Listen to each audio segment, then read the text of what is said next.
Today in this video we'll see what is inside the laptop, on the back of the laptop. So normally we heard there is a motherboard, so we'll really practically see today what are the things or components that is present in the back of the laptop.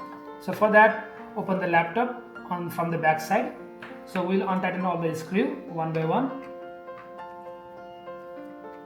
So this will be a good practical lesson for all those who doesn't know what is inside the laptop.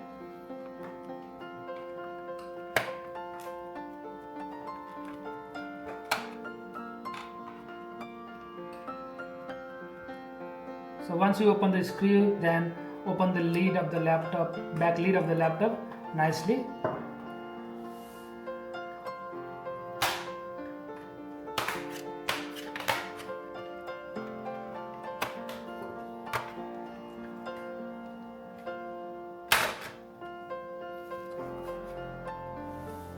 Right, here we go.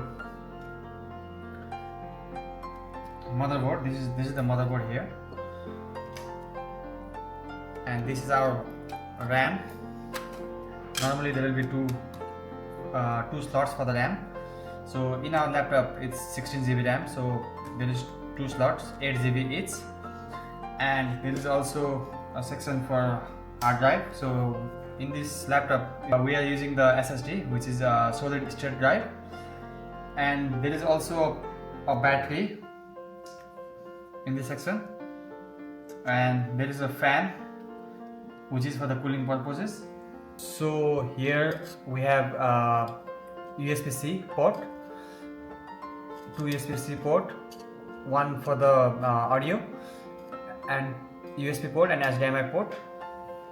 This normally gets connected to the motherboard, and on this side we have an Ethernet port and USB port as well. Okay, these are all the parts that were present in the inside the laptop, and the one we can identify right now. So I hope you know what are the things inside the laptop now. If you have any doubt, then please let me know in the comment section. I will definitely get back to you. And thank you for watching the video. I will see you in another video.